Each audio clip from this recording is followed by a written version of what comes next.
So ayan, magandang umaga po mga katsoy. At yan, medyo maulan din na araw po sa inyo mga katsoy. At ayan mga katsoy, bali kinabit na natin po yung sliding door ni pare. Ayan, bali nagkasapunan natin. At nagsisil ko na lang ako mga katsoy. At meron pa tayong ikakabit na mga screen. Ayan, tsaka yung dalawang maliit. Para sa taas na yun para po dito. Yan.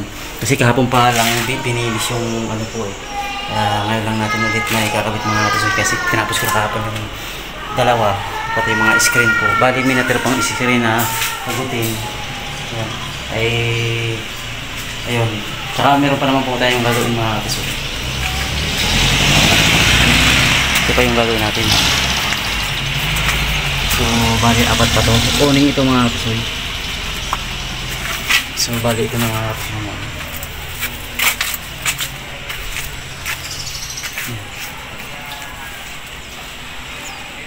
So, ito na mga kasoy yung ating nabuo na sliding door mga kasoy.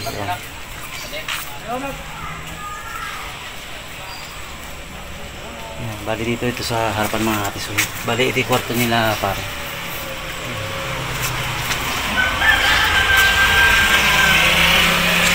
Sumipix yung dalawang gilid niya.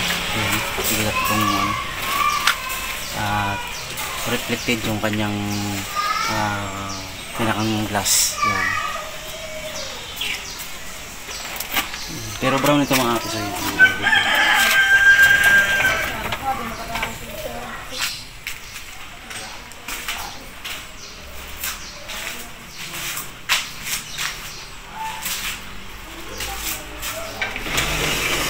Init.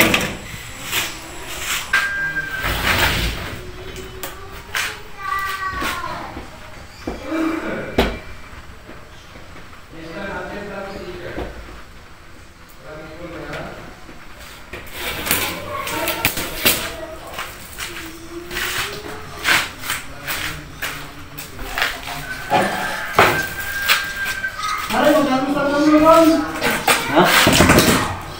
Kumain ako?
Mga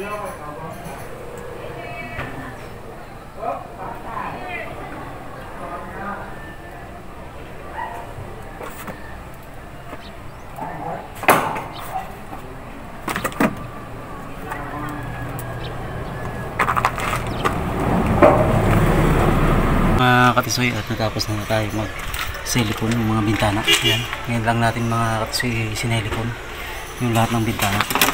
So bali mayroon ba tayong kakabit mga katisoy na i-repair pa natin mga katisoy. Yan. Tapos na rin yan mga katisoy. Tsaka yung fix. Yan.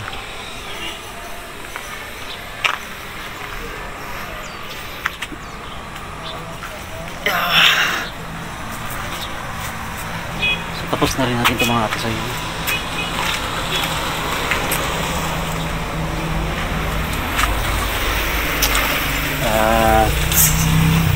So bali ito na lang mga katisoy yung ating huling gagawin. Huling naman, pero malilit lang ito mga katisoy. Bali 4 na piraso, pang 5 yung sa CR yun. At yung dito sa may kabila, ayan, yung haba na maliit. So ito mga katisoy. Yan ha, yung isa ay ano mga katisoy, medyo hindi kami nagtugma ng sukat, kaya medyo babawasan pa natin mga katisoy kasi masyadong mahaba yung gawa natin. Ito medyo makipot ulit lang, pero okay naman mga katisoy. At paputulan muna tayo dun mga katisoy. So ito naman yung ating ginawa na sliding door yan mga katisoy. Ayan. At finish na rin ito mga katisoy, pati yung mga bintana po dito sa kabila. Yan. So may silanta rin ito mga katisoy. Niras na rin natin yung balat kasi pag tumagal yung balat at inabot ng init lagi, nagagatos yung mga katisoy. Yan, nasilanta rin natin ito. So bali yun na lang, 4 na pirasong uning na bintana ang ating tatapusin mga katisoy. So inintay ko lang yung ating materials mga katisoy. So ito na yung mga katisoy finish.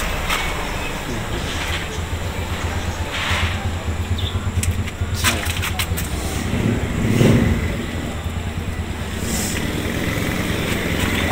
ang screen nito mga katisoy makapal. Ito yung makapal na kahit putlutin ng pusa, hindi kayang putlutin mga katisoy. Ito yung makapal. Hindi kagaya nitong screen na ito. Ordinary lang to, manipis. Yan. Manipis lang ito mga katisoy. Hindi kagaya nung kinabit natin doon. Ngayon, yung kulay brown ay makapal yun. Makapal to. Ito yung nilalagay ko pagka mga pang matagalan, tsaka kahit kung sa mga katisoy hindi na kayang pagtutin yan, mauubos ang kukun niya dyan. So ito na yung ating mga nagawa. Ayan. Siguro sa Lunes mga bukas kasi magkakabit ako ng meron mga katisoy. So yan mga katisoy, hanggang dito lang muna siguro yung ating videos. At maraming salamat po sa mga nag-follow po sa akin at nag-subscribe din po sa mga nanonood po ng aking videos. Mga katisoy, maraming salamat po. At ayan, magandang pong hapon sa inyong lahat. At so ingat po at God bless po. Maraming salamat po. Bye bye.